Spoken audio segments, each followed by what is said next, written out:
forgot it's 4th of July weekend, so I'm assuming 50% of our real estate agents are on a vacation based on the attendance that I'm seeing. However, we have a fabulous content for today, so I am excited that you guys decided to join us. I truly believe it will be powerful. So let's go ahead and let's get started.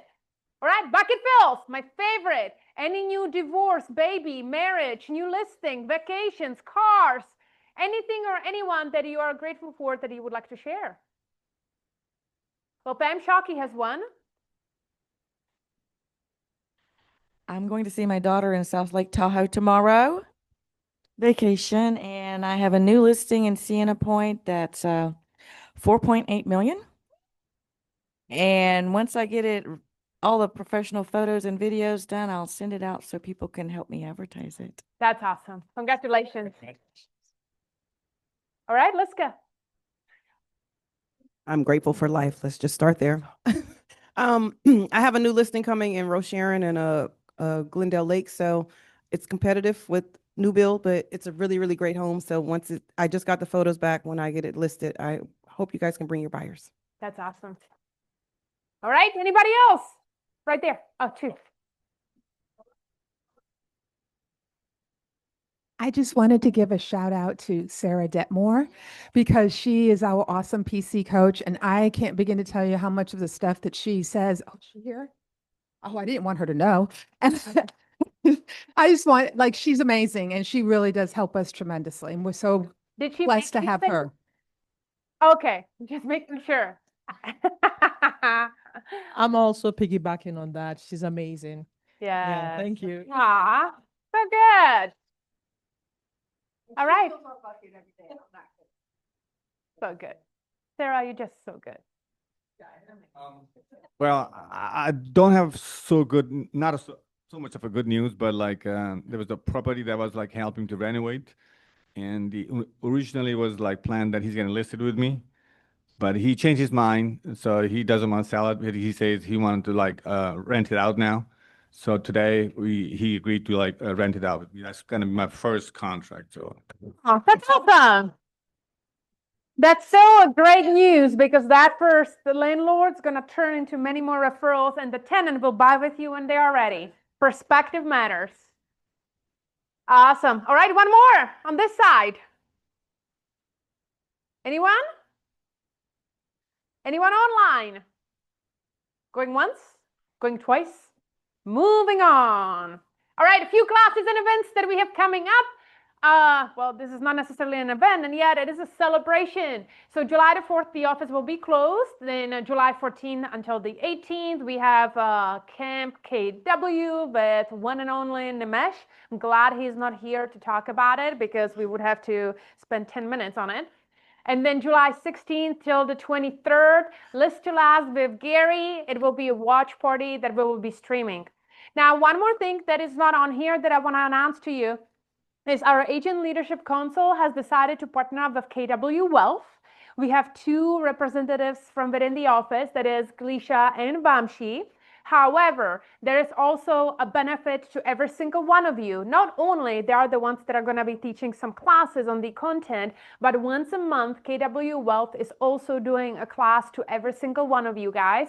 I believe, Sarah, what is it? Second Thursday? Third Thursday of every single month. So just be on the lookout for the calendar because it's absolutely fantastic content. All right, now I would like to invite you to meet our newest member of the leadership team, Jennifer. Come on up. Can I get the mic? Would you mind to give it to her? So Jennifer, she's not new to our office, really. She's a former team leader herself. That's true, yes. Then she had her license with our office for many, many years now, about 2, right? Yep. And she was the director of growth for Bob Lucido Expansion. She's also a current licensed attorney. Her husband also has a law firm. We both are partners. Excuse me.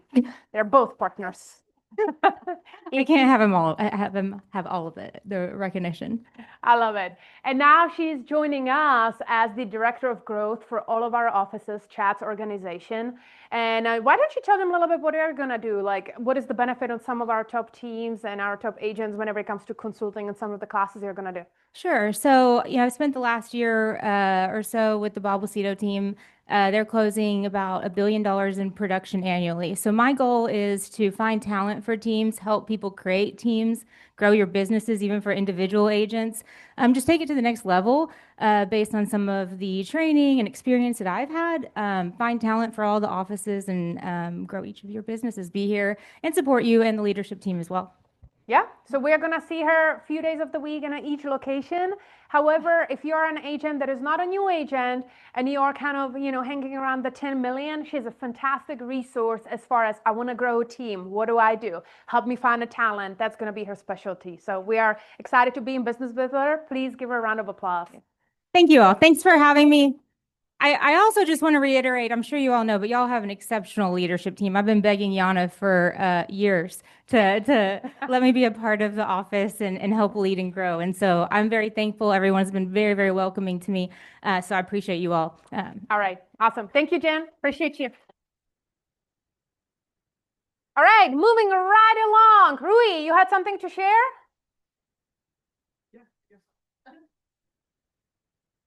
No, yeah. Hold on, Tara is coming. Yes. Thank you. Okay, so we are going to talk about our Post It and Win It competition that we had last month. We had the Post It and Win It. If you post one of your new listings on your Instagram or Facebook page and tag Keller Williams Southwest, you are entered into a drawing. So we have those names. Oh. So we had about 20 plus people actually participate this time, which thank you. We want to see if we can get a lot more because 3 of y'all are going to win your monthly agent bill up to $135, $134. Hey, what's up with that? Okay. Did you tag Keller Williams Southwest? Greg, that's it. I don't remember. I had like 3. Well, it sounds like you need to have a conversation with whoever is your listing manager. Well, Yeah, because we pulled everything that where it was tagged Keller Williams Southwest or KWSW. Do I have to look? But like again, it's too late. I think so. Yeah. next time. Yeah. All right. Okay. So yeah, we Ready? had 20, you said 20. 20 plus. I think it was 23 if I remember correctly. And so this is helping you and us. It's helping the Keller Williams Southwest social media by posting to their site and all of that, and people get to see your listings. It's a win-win-win-win for everyone. So So this is kind of nice also because I'm seeing people that normally don't post that much post also. So you guys are getting the attention from both your posts as well as what we're sharing on our side as well. So thank you for that. We really appreciate that. That being said, if we can spin the wheel the first time. Drum roll. Let's go. And the first winner of the monthly agent bill is Robbie. Robbie, where is Robbie? Okay. Do they have to be present to win? No. Robbie's right here on the other side of the wall, so we'll count that. Yes. Okay. If you can remove that and then one more time. One more time? Yes, please. All right, drum roll. Come on.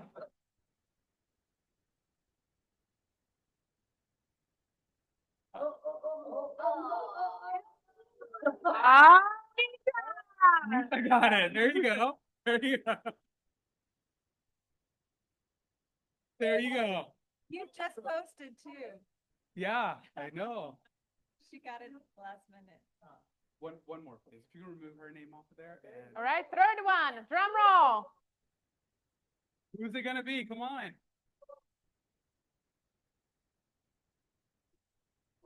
All right. Okay. So, Congratulations. thank you guys. We'll coordinate with you guys in the MCA department on the agent bill, so we'll take care of that. And this is coming from the marketing department, Yes. just so you know where it's.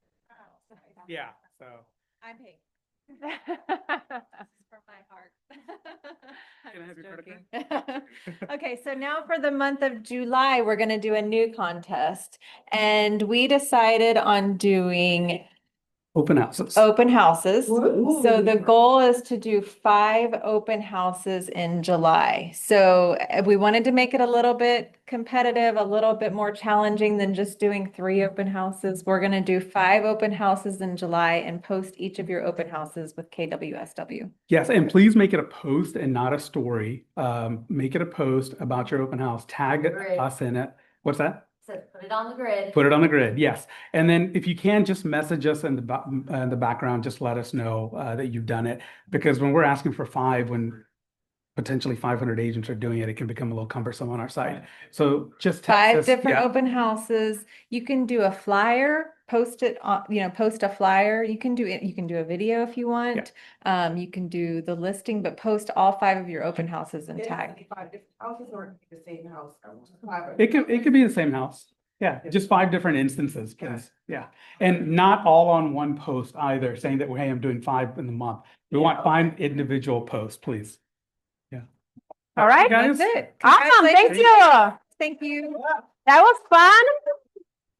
All right, we are gonna do this differently. Before I invite Lyle, I would like to invite our business partners. Please come on up and tell us a little bit more about what you do to help us gain more business. Let's give them a round of applause. All right, ma'am, you can take it away. Good morning. Can you believe it's already July? 6 months in. Well, my name is Zanelli. I have the painting company. I want to talk about a little bit more like story, personal story. And I come into a house. A lot of people that just like, hey, I want to sell my house, but I just decide to touch up. So he has just to make it short, she lives in Siena. It's a 2 stories, 4,000 square feet house, 5 bedrooms, 3 baths. So it's pretty huge. So she just decided to, just cover it up. She ended with a bunch of circles all over the place. So sometimes I know homeowners think that it's going to be fine and it's going to match. So before they kind of push it out like that, ask me. You don't have to buy anything from me. I want to be a resource for you. Just like, hey, what can we do on this case? I will say just test it out, or just give me a call, text me. Hey, how much is really going to cost me? Or can I just get your point of view since you're the painter? So you don't really have to buy anything. You just have to, hey, can you just help me out? Or maybe my homeowner have a question. Can you help me on this? So I want to be more like a resource more than a seller.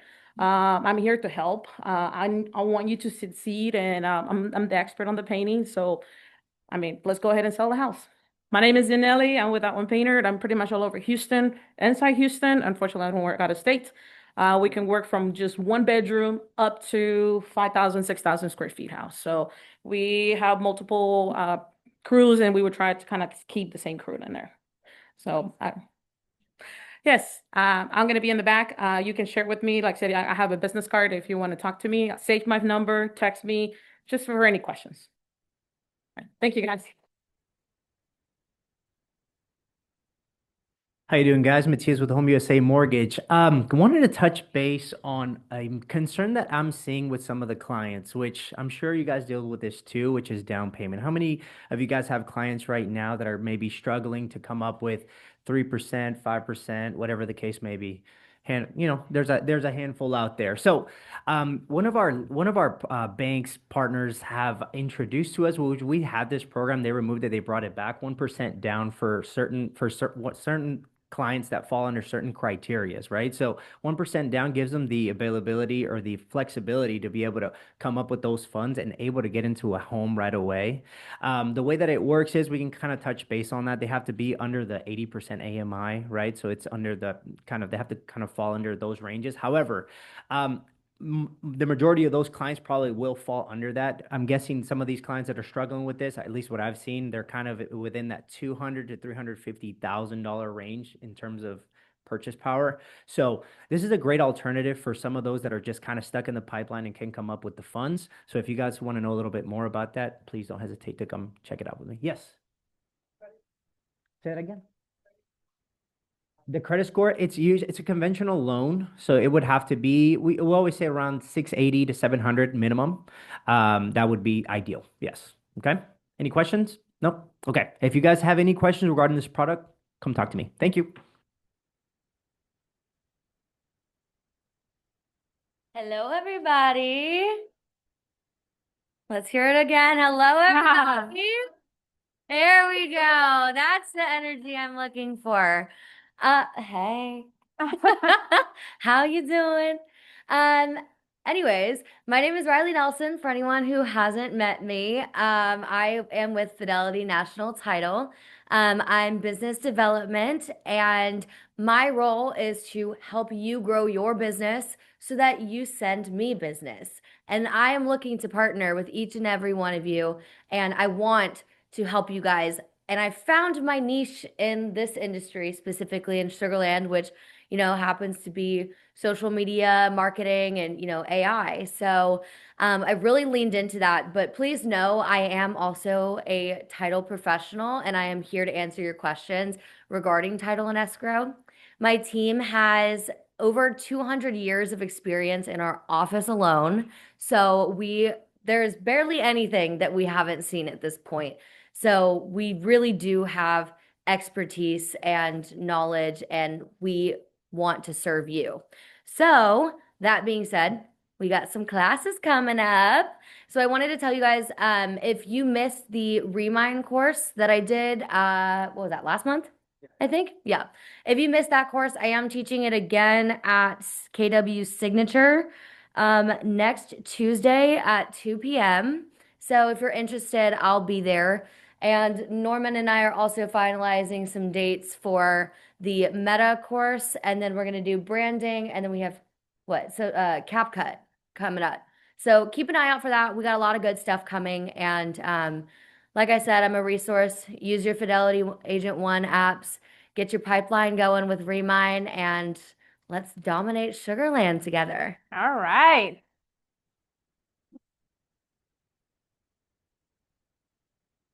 All right, I'm switching it up today. I am Josh, one half of the His and Hers Home Warranty team, proudly representing Fidelity National Home Warranty. When we came to this market about 2.5 years ago, people were like, Fidelity Title, right? So it's actually a good segue that Riley just did her presentation. People didn't realize that Fidelity had a home warranty, which did shock me. I was in Arizona before moving here, and Arizona was a powerhouse home warranty company. And part of our growth and success in getting Fidelity Home Warranty out there was by opportunities like this, getting in front of agents, but was by branding ourselves. And I'm going to share that I have noticed in countless presentations a lot of missed opportunities. A lot of realtors do not brand themselves. I look around the room, I think I've counted maybe 4 shirts that either have a KW, something real estate, or a name tag. On a daily basis, how many people do you walk past that you may or may not realize could be interested in selling or buying a home? So this helped us. Now, I will share with you, I personally don't think name tags are that great unless you go big, because they are tough to see. People are usually squinting. And so Keller Williams has polos. I just asked Yana before coming up here. I go to Big Frog. That's like 2 miles from here. I take them the polos and shirts I like to fit, and I have them put our brand on there. Not only is it good for when you're out and about, but we're always on social media, right? So when your picture's on social media, you could just be doing something, but now you're subtly reminding people that you are a realtor.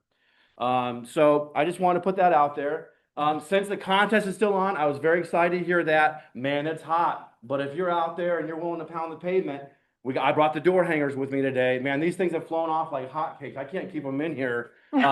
So this is we're going to do a story, right? You're going to go with, do you know your property's value? I do. Let's talk. I have another one like this, but it's out right now. I'm going to bring it. Okay. Your door knocking, you bring this one.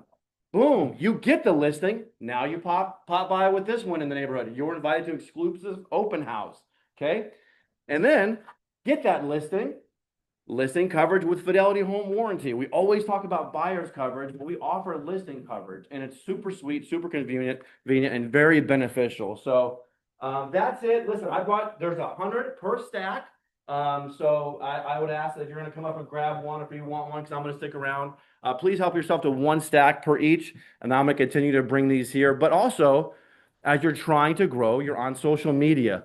I could talk home warranty all day. Get me in front of a camera with you. Get your experts. Ask Riley. Ask the painter. Have us step in. Just throw us a softball question. We'll do a video with you. You guys have a video room. You want to?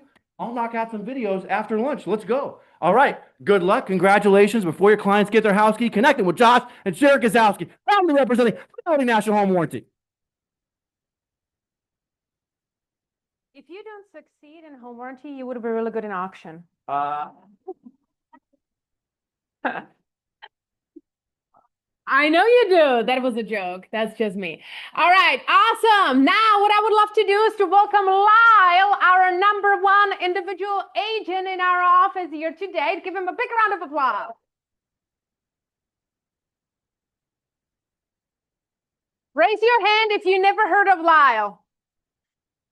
3 of you. Okay, fantastic. So Lyle, why don't you introduce yourself for a minute and to people online, just tell them how long have you been in the business and what is your specialty? That's always an open-ended question. Graduated high school in '98, got my real estate license because my dad's a broker, went to A&M, whoop, got out and did home loans from 2003 to 2016 until I was fortunately blessed to get fired by the mortgage company because I didn't return an email. That was great. It forced me to burn the boats and just focus on real estate full-time. And then I scrolled again, got into some house flipping between 2016 and 19. My wife and I flipped about 15 houses. So really just selling real estate full-time. I've really only been doing that since about 2020. So mainly have done Just take it. There we go. residential, but I'll kind of take whatever comes my way. And so really in the last couple of years, I've had a lot of land deals come my way. So I guess I've kind of been focusing on land lately. And specifically what I really like is land that is prime for residential development because they pay the big bucks. So why not go for those? So. Yeah, I mean, you're almost $1 million year to date, so that kind of makes sense. All right, what I would like to do, many of you have asked me, I want to have Lyle, I want to learn from him, and I don't want to spend the next 20 minutes talking about something that at the end of the meeting, I'm like, man, they did not address what I wanted to talk about. So why don't we come up with about 3 or 5 topics of what would you like to know about a land? And then we are going to go ahead and dive into it. Come on. What do you want to know? Go ahead. Okay, so we're going to start with prospecting around land. All right, another question. Go ahead. Okay. Can you repeat the question? for me? Yeah, she wants to know what are the pitfalls to avoid when dealing with the land? Okay. Third one.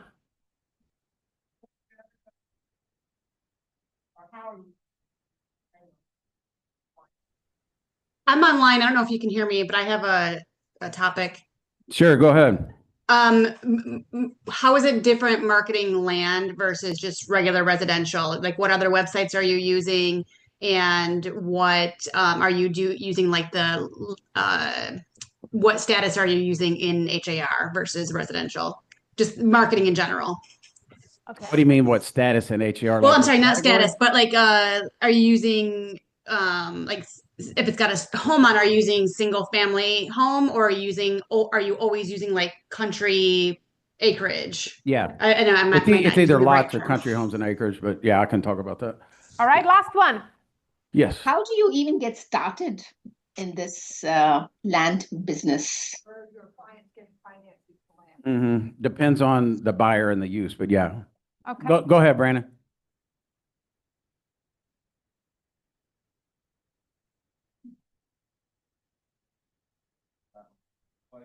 What is that process when you're pitching the lot to these developers like you are ordering your? All right, and we had one online. Ma'am, there was one more online. You were saying something? I just wanted to know how do you even get started on it in this process? Somebody who has never done land before. Okay, and then Arjun? Finding builders? Okay, I said 2 or 3 and we have like 7, so you get to pick and choose what you want, okay? Finding builders. Anybody wonders about pricing? Because that's the question that I get the most. How do you price these land deals? Yeah. Okay. Depends on how motivated your seller is. All right, perfect. So here are your topics that the agent have wants one to know. Why question. don't you just take it away based on what speaks to you? And I'm going to hold you accountable to approximately 7 minutes per topic. How does that sound? Ooh, I'll probably need more than that. Can I ask one question, please?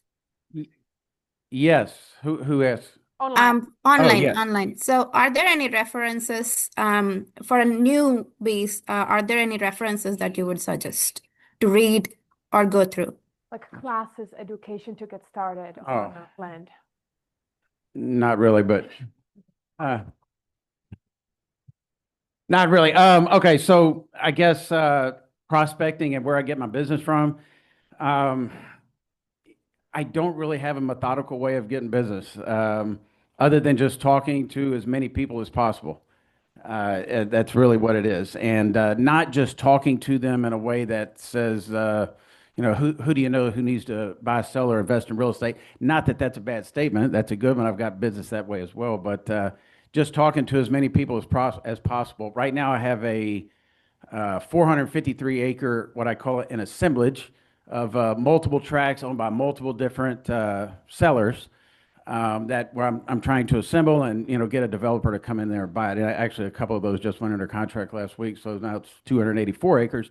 But that one started by just somebody I know that had owned land in the area, and I was talking to another agent that represented some developers that was looking for property.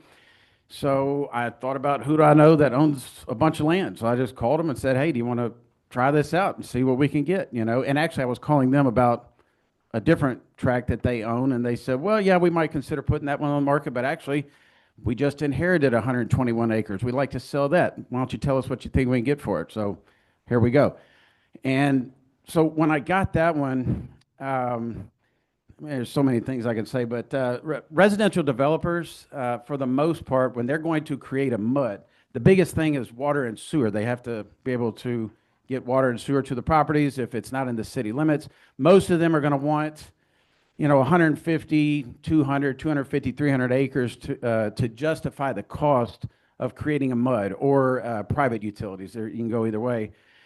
So 121 acres, I didn't think was going to be enough, so I said, let me start calling some of the neighbors. So I called some of the neighbors, and I got 30 acres adjacent listed, and then I called another one, I got 40 acres adjacent listed, and then 93 acres, and then 98 acres, and then 71 acres, and maybe those will sell, maybe they won't sell, but you just have to call people and tell them about the opportunity that could be presented to them and see if they want to go for it. In that case. It's a little bit like circle prospecting. When do you get the numbers Well, okay. for the neighbors? What's that? Where do you get the numbers for the neighbors? I just go online and look up their phone number. I pay for a service called Crexy. I don't know if you've heard of Crexy, but Crexy's one that I use to get their phone numbers. But there's other ways to get the numbers, but go out there and knock on doors, I've done that too. Okay, all right. Yeah, go ahead.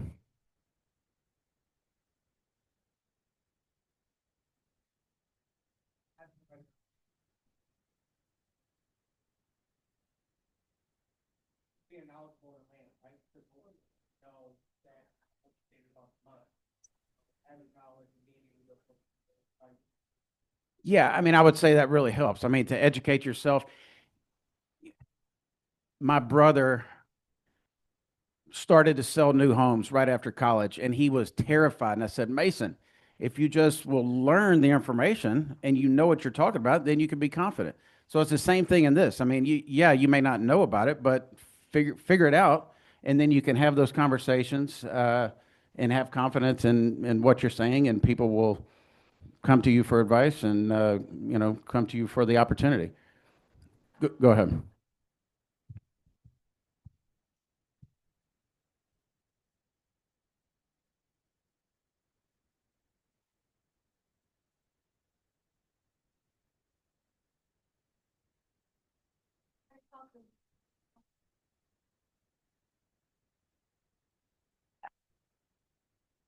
Make it like correct, okay? Be nice.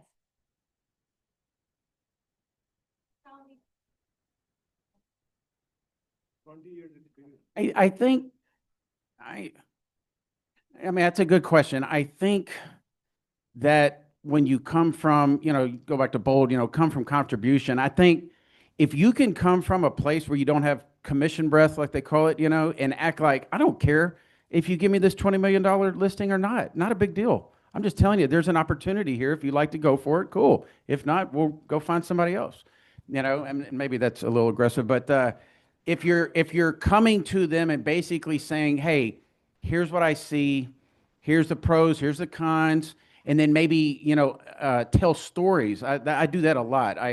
When I'm talking to buyers or sellers, I'll tell them stories. Mandy's nodding her head over here. I see here's a lot of my stories, but I'll tell them stories of other scenarios, and maybe you don't have a lot of scenarios, but you could listen to my scenarios or listen to somebody else's scenarios, and I always talk about I can go all over the place here, but a lot of people talk about appraisal, and value, and it's like, who knows what the value? You can get 3 different appraisals from 3 different appraisers, and you're going to have 3 different values. I flipped a house in 2019, listed for $330, no offers, and said, let me hire a local appraiser and see what he thinks. Well, he appraised it for $300,000. I said, oh man, I guess we're overpriced, huh? You think we ought to drop the price by 30 grand? He said, oh no, I think somebody would probably pay 330. I was like, well, you just appraised it for 300,000, but you think I need to leave it at 330? He said, 330 is the number I can hang my hat on. That's what, for sure, I'm confident that it will sell for that. But that doesn't mean that it won't sell for more. I think I wouldn't be surprised if somebody would pay more. 2 weeks later, under contract at 330, they got a loan, their lender appraised it, appraised for 330. So within a 2-month period, I have 2 appraisals that are 10% difference in value. So the value is very subjective. I never hang my hat. I never tell somebody for sure it will only sell for this, or you can't get this, or you're only going to get that. I mean, of course, there's a limit. Something that's going to sell in the $40,000 to $60,000 range per acre is not going to sell for $200,000 an acre. Lyle, so let's spend some time on the pricing strategy, right? Neighbor calls you and tells you I inherited 120 acres. What do you think? It's the common question, right? So where do you go for pricing strategies? What do you do? And what is your process? I guess it really depends on the category of property. When you're talking about residential development prospects, well, let me back up. For non-residential prospects, just so the categories of buyers, you're going to have home sites, or you're going to have people wanting to do a business or a venue or something like that. When we're talking about land out in the country, okay? And so for those types of properties, I mean, I do a CMA just like, well, I don't know how y'all do your CMA, but I would advise against doing it the way that HAR does it. What I would advise you to do is look at an appraisal and see how an appraiser does a CMA. That's how you ought to do your market analysis, not doing the average price per acre or not doing the average price per square foot. But anyways, the way my process is, I just pull comps. And the biggest thing is you have to know how to make the adjustments. What percentage should you adjust for if it's in the flood zone and your sold and your sale is not in the flood zone? Is it 0%, 5%, 15%, 20%? What about road frontage? What about an easement access? All these different scenarios. And you might say, well, how the heck do you know that, Lyle? Well, I talk to appraisers all the time.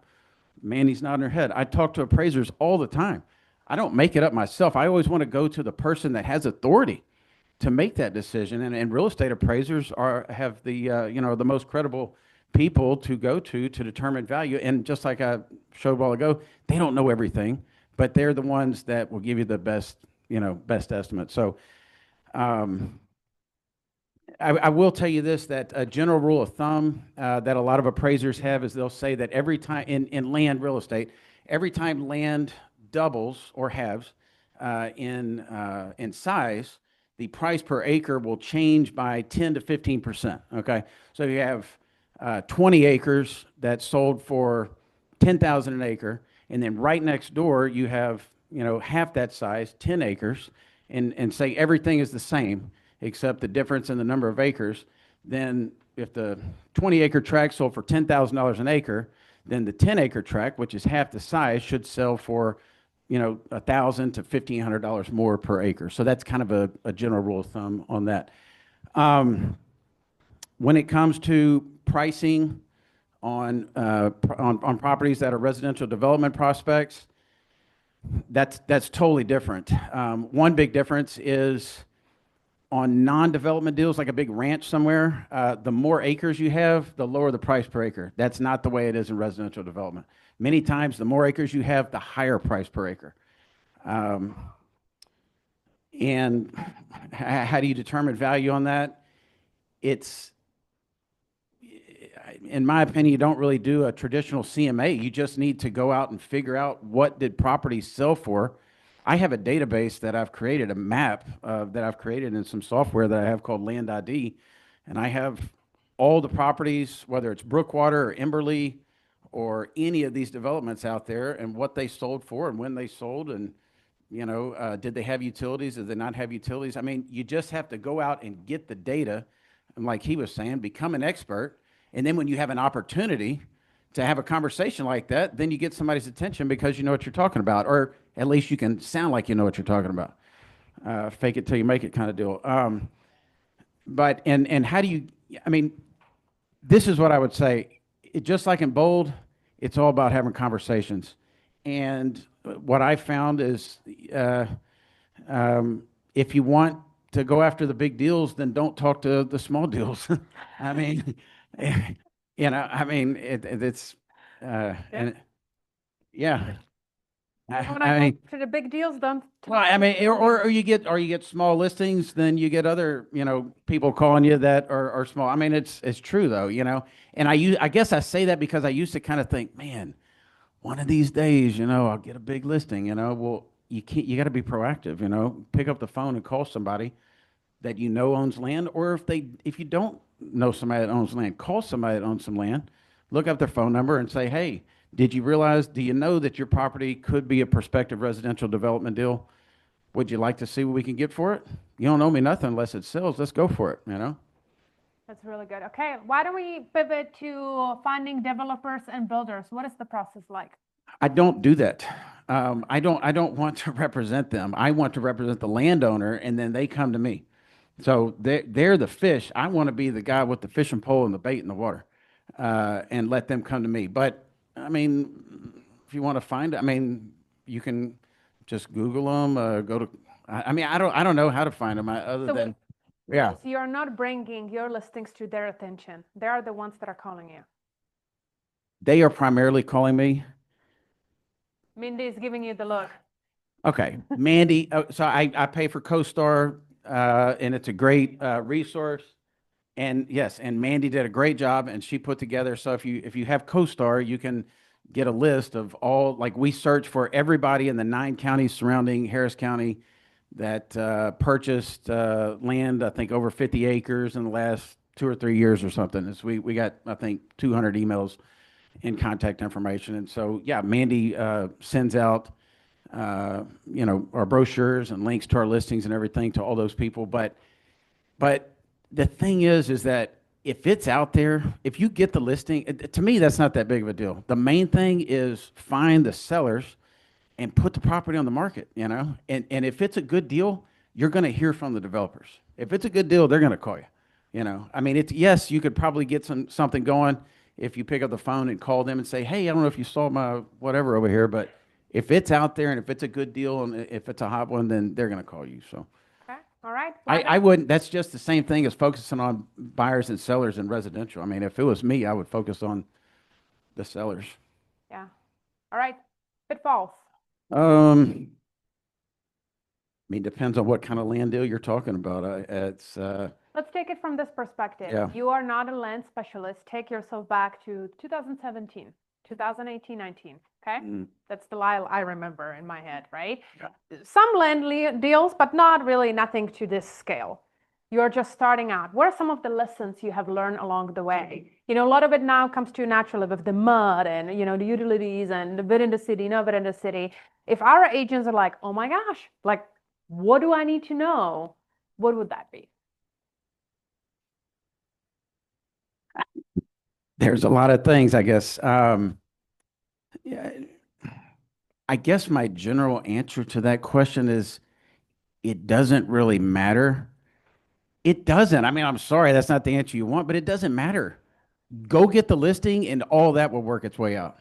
All that, go get the listing and all that stuff will work its way out. I mean, okay, if you have a developer or I mean a seller and they want to divide their property, if they're going to subdivide it and the tracts are less than 10 acres each, you need to know that they're going to have to get county approval for that. That's maybe a pitfall. You could look like an idiot on that one. Might want to avoid that one. Yeah. Yeah, they could tell you. Code title, okay, code I mean, company, one, okay. one I will tell you that I didn't realize for a while, but you know, if anybody does start talking to a seller or developers or anybody, the big thing in Fort Bend County and all this area is drainage. You know, that's like the biggest challenge that these developers have is can they drain the property? And so automatically people think, oh, flood zone, you know, is my property in the flood zone or not, the FEMA flood zone? Well, the reality is that Fort Bend County Drainage District, their standard, they don't approve drainage plans based on the FEMA flood maps. They approve those based on something that's called the Atlas 14 flood study, and it was just a study that was done that's more detailed, more precise than the FEMA studies, more accurate. And so that's what Fort Bend County Drainage, and I think a lot of the other counties will underwrite their deals based off on. So what I'm saying is if you talk to a seller and they tell you, hey, you know, we're out of the 100-year flood zone, this should be a great one. There's a creek right next door. Then, you know, you could just to gain some credibility, you could tell them, well, I agree, that's great, but might want to pump the brakes just a little bit because, you know, that's not what Fort Bend County Drainage District is going to look at. They're going to look at a different flood map that is not published. You can't just go to some website. If you want to know where that is, you have to, yeah, if your property falls in that, you need to talk to a private engineering firm. And many engineering firms out there will do that. I mean, if somebody wants that information, come talk to me and I can refer you to some. But that, I don't know, that's something, but. Yeah, that's good. Okay. Anything else before we move into what? We have quite a few things. We have the advertising, marketing, what resources are you using, CoStar, Craigslist, et cetera, and then financing. Where do you want to jump? I mean, we could talk about the advertising. I mean, like I said, I'm on LoopNet. We put it on there. We put it on Craigslist, put it on HAR. But I wouldn't feel, or land.com, we put it on that. But I mean, all those are very expensive. And I wouldn't feel compelled if I was any of you to, if you got one of those type of land listings, to feel like you had to list it on there. In my opinion, if it's on HAR, it's totally fine. I mean, I have the other ones because I think my sellers want those, and I do get benefits out of them, and I'm kind of testing them out, you know. So, but I mean, I pay, I don't even know, $500 or $600 a month for land.com. I pay $260 for Craigslist. I pay close to $1,000 a month between CoStar and LoopNet. I mean, it's all real expensive, but it's not, I don't think it's absolutely necessary. If you get a good, again, just get the listing and put it on HAR. That all this other stuff will work its way out. You know, all this other stuff will work its way out. That's good. Arjun, you had a question? So, both Craigslist and CoStar, so the either one piece is more effective, both on marketing your listing as well as prospecting with the numbers. Which one do you think is more effective? I love Craigslist for looking up phone numbers and names. It's awesome. It's awesome. It's just got a map. You know, just click on the parcel. I mean, you know, it's great. And they give you the phone number. It's awesome.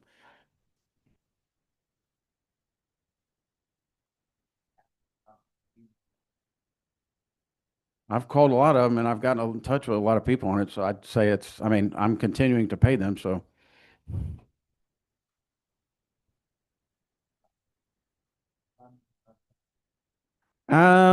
I guess, I mean, LoopNet, so LoopNet is the advertising site, and then CoStar is the data site. They're two different deals. LoopNet, I mean, it's got, great exposure for commercial tracks.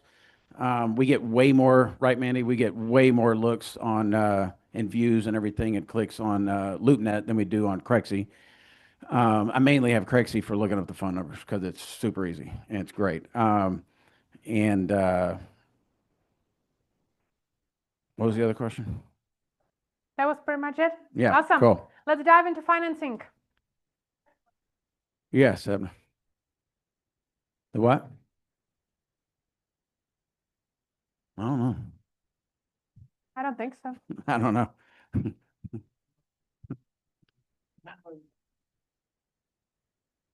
Yeah, I don't know. I don't know. Mindy. Yes.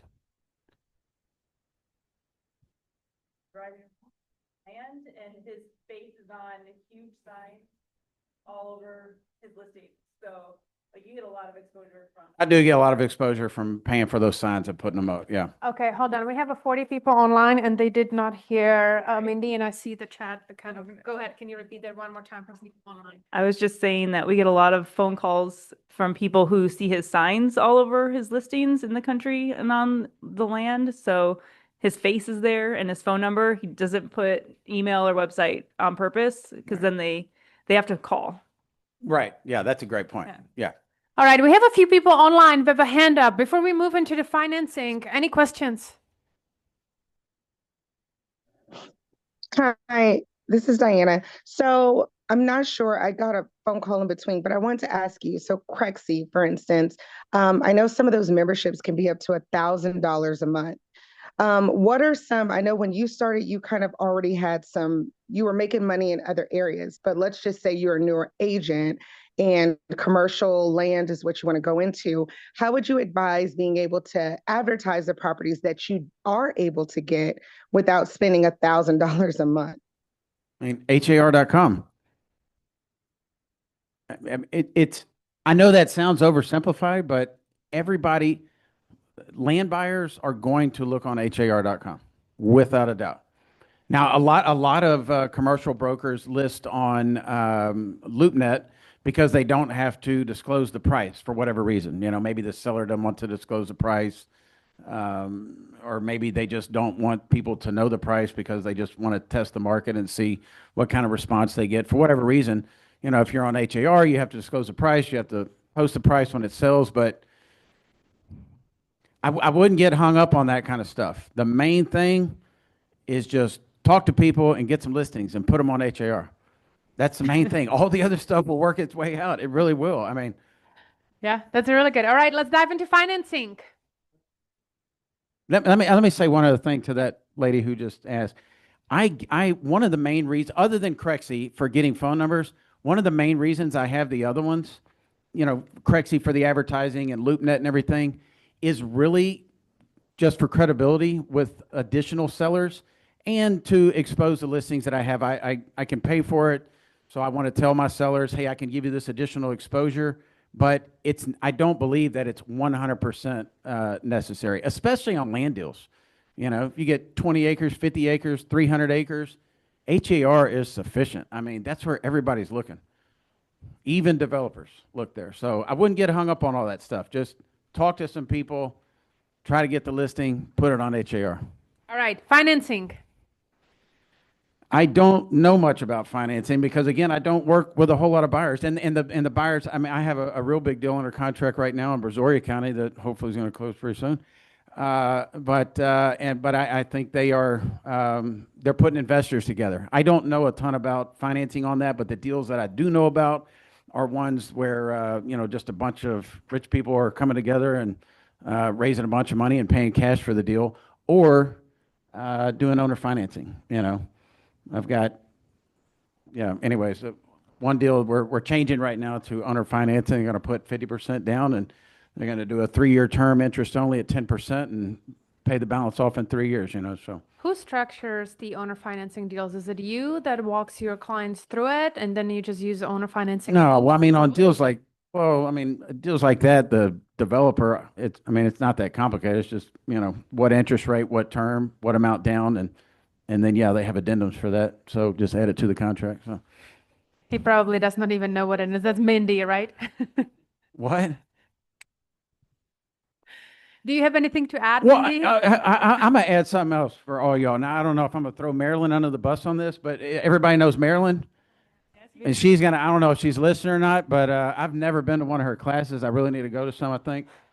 But I guarantee you, I talk to Marilyn 3 or 4 times a week. I mean, I call her, so many people will read a contract and read something and go talk to some other agent or, which, I mean, it's not a bad thing, but again, to go to the person, like going to the appraiser, go to the person that has the most authority to answer the question.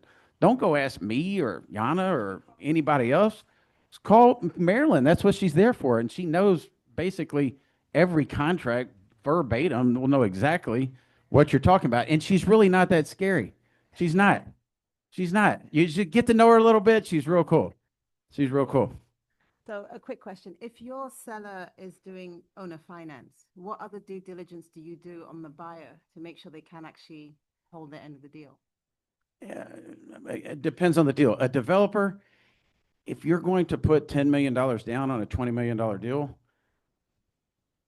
the seller's going to say, I think they're probably good for it. We'll take the risk, On a non-development deal, developer deal, I mean, I would suggest, again, go to somebody that has the most authority to advise you on that. I would say call lender, and they're going to tell you, get income, get assets, get employment, get credit, look at the debt to income ratio, all that kind of stuff, Talk to Dale, and they'll tell you how to underwrite it. Yeah, that's good. Arjun?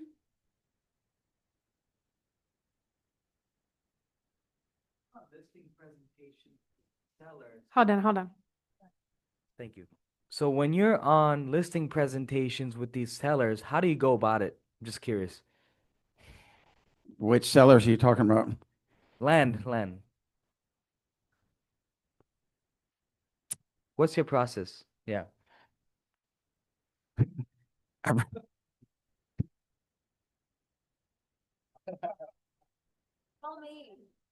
I don't have a methodical process like Joe Rothschild had for forever, where he said the same exact, which that's a great process to have, but I guess I'm just choosing not to be that organized. But I mean, some of my deals, I never meet them. I mean, I closed 141 acres a few weeks ago, never met the ladies in person, still never met them. Yeah, but a lot of times it's not necessary, but you can just look at Google Earth, but The question was, really not- he looks at the land, and the answer was he will look at a Google Earth. even on my smaller non-residential development, land deals on a house, I'm always going to go sit down and, probably people think I'm crazy on this, but when I go and do talk to a seller on a residential deal, I bring not just my laptop, but I bought a humongous monitor and I haul it out there and I put it up on their table. And because I mean, it's just so much easier than to flip through some papers, and I'm just way too detailed. I want them to understand the way I do it is, or where I'm coming from when I talk to a seller is, Mr. Seller, it's all about risk and reward. I don't care what you do. Do whatever you want to do. I'm going to advise you on risk and reward of different scenarios, and I can advise you on those things. I can talk to you about sales. I can talk to you about what adjustments to make. I can talk to you about all these things, but what I can't tell you is how much risk you should take. You have to make that choice. Do you want to price it on the higher end of the price range? Or do you want to price it on the lower end of the price range? You price it higher, hey, you may get the reward, but the risk is if there's 2 or 3 buyers out there that would pay a lesser price right now, you miss those. And 2 or 3 months from now, when you reduce the price, if they're not out there, you miss those buyers. And for me, if there's less available data, sales available, where it's harder to pinpoint the value of the subject property, then I mean, for me, I err on the higher side. I've got 65 acres out in Damon on the market, and it's for $3 million. We got an offer at about 1.5. We got another one at about 2.5 or a little under, and it's currently under contract for the list price. So maybe I shouldn't tell you all that, but it's going to close. Don't worry. But what I'm saying is those are 3 different buyers, 3 different users And so when you don't have good data, to be able to, I mean, I live in a subdivision. I could pinpoint the value of my property pretty darn easy by looking at comparable sales, because there's very few variables. You're not going outside the subdivision. You're going to use the same number of bed and bathrooms, or bathrooms, and the lot size, no pool, 1-story or 2-story. You can be real accurate. But when you're talking about land deals where there's way more variables, I just have a hard time telling people you absolutely cannot get X price because it's never been done before. If they want to take that risk, and yes, sometimes I have listings that are overpriced and they don't sell, yes. But I think sellers appreciate that. Some sellers don't want to do that. They say, nope, we'd rather go on the low end of the price range and just get it sold. But that way it's off of me. I'm not telling them, hey, you can get this. You really need to do this. I'm like, I don't care. I don't care what you do. I don't care what you do. I don't care if it sells or not. Here's your options. You have to choose how much risk you're going to take. And then we do that. That's awesome. All right, last question, Brandon. Just as you were saying that you don't typically meet a lot of the sellers or go to a lot of the land, with the rise of fraudulent land that's happening out here with fraudulent sellers, how are you guys weighing those risks out as well? I guess I'm not really worried about that. If they tell me they own it and the legal documents say they do own it, then I guess I just take the word for it. So I guess that's what title insurance is for. I don't know. Yeah, I mean, that's a title company question. I don't know. I don't really worry about that. If it says they own it on the CAD and they sound like they own it and it doesn't smell fishy, then I go for it, I mean. What is your, okay, one or last one, Rima? So Lyle, if you're prospecting a land client, so how do you determine if the land is for residential or commercial? Yeah, that's a great question. Well, for residential development or commercial development? Yes. Well, I mean, most of your commercial development deals, especially if they don't have city water and utilities available to them, they have two options. They can create a MUD, which is a government entity, that and the developer puts all the infrastructure in, the utilities, and then once houses are on the ground, the MUD sells a bond, and they get that money from the bond. They pay back the developer, and then the homeowners pay it off. So anyways, you can do a MUD or private utilities, which a lot of developers are doing right now. It's way less expensive, is my understanding. But to do that, you have to have a minimum number of acres, and it's different for every developer. Some guys will tell me, we have to have 300 acres to do a MUD. Cannot do it on anything less than 300 acres. I've closed multiple deals in the 150 acre range, and they're doing MUDs on those, So that's another thing is I like to test the market, I like to test. I don't want to take anybody's word for something. If some developer says, we got to have 300 acres to do a MUD. Well, I'm not going to call my seller and say, we only have 225 acres. I guess we have to sell this land to some farmer because no developer is going to buy this. No, put it out there and see what happens, So I can't remember your question though. Commercial. So I mean, if it's over 100 acres and it's within a area, which I mean, I can tell you is anywhere from Kendleton, Needville, and then back around to like where George Ranch High School is. Damon is probably a little far right now. East Bernard is probably a little far. I've got a couple on the market there that with no success yet. But Sealy, Wallace. If you have 100 acres or more in those areas, really probably 150 or more. But some developers will do it with 100. Then it could be residential. And my understanding is that most commercial deals, they're not gonna put a gas station on 100 acres. So a smaller number of acres in a highly populated area on a busy road or something, that might be, But again, when you have the list, you don't care who buys it. Just get the listing and put it on the market. And then you're going to find out if it's residential or commercial development. You don't care. All you want, just put it on the market. Just put it on the market, and then the buyers will come, and then you'll know. And you don't care. You just want somebody to buy it. All right. We're a little bit over time. So really last question, Alina. Yes, I have a question. Yeah. About 2 years ago, I had a listing in Hitchcock. It was 3 acres, and I had a prospect who wanted to buy it, but he wanted to put RV park or mobile homes. When we called the Hitchcock City, they said RV park are not allowed. So, is there a way to dispute or do something about it? That's an attorney question. I mean, yeah, you can argue with them, I guess, but actually, I mean, it's probably too late, but I probably have a good attorney you could call on. And we have that, Jennifer. but yeah, yeah. So, Yeah, it's, Sabana is a great resource whenever it comes to zoning. can I say one last thing? All this stuff might sound intimidating or scary, but it's not. I mean, the main thing is just talk to people, educate yourself so you sound like you know what you're talking about halfway, and then just talk to people. And there's a lot of different ways to talk to people. You can post stuff on social media, try to interact with people like that. You can do open houses, try to interact with people like that. You can do circle prospecting, interact with people like that. Call your sphere, whatever. But I mean, whether you're going after leases or $100 million residential deals, residential development deals, it's just about talking to people. So I would encourage you to not get hung up on all the little questions about how, where do you advertise? And not that that's a bad question, but I'm just saying none of that stuff really matters.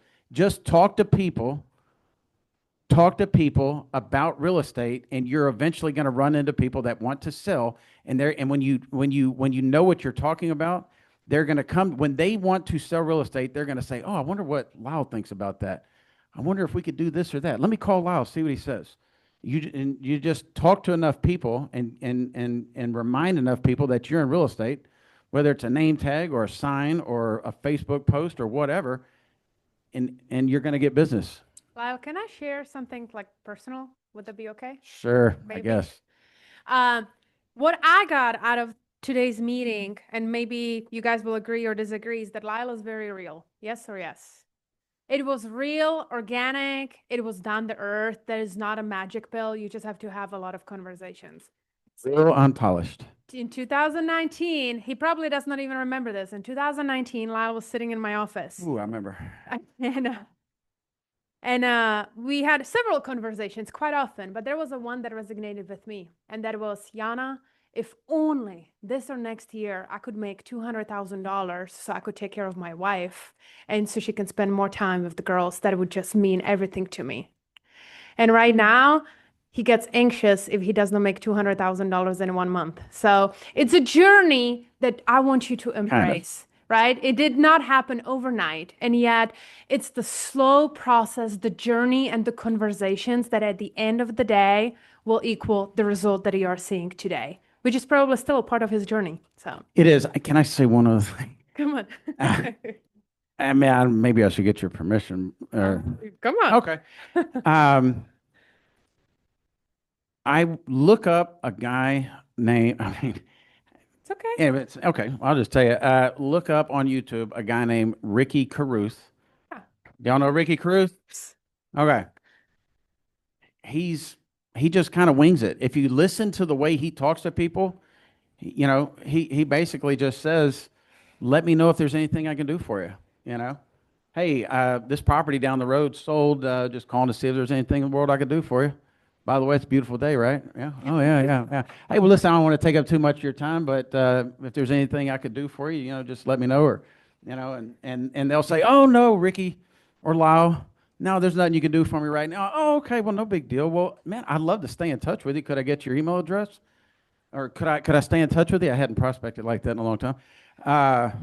Would it be okay if I stayed in touch with you? Yeah, that's fine. Cool. What's your email address? And then you get them. And if you go to, get one of these services that can get you the phone numbers, you call people like that and have those conversations. And yes, you may not see anything for a couple months or 6 months or even 12 months, but 100% will tell you this. If you have those kind of conversations and collect data, that's the other thing, collect contacts and stay in touch with them, it'll start to snowball into a bunch of deals. I promise you. Just have a bunch of conversations. Big round of applause for Lyle. Appreciate you. All right, DJ Norman, take it away. And if Lyle has 5 minutes, you guys can ask some more questions in private. Thank you.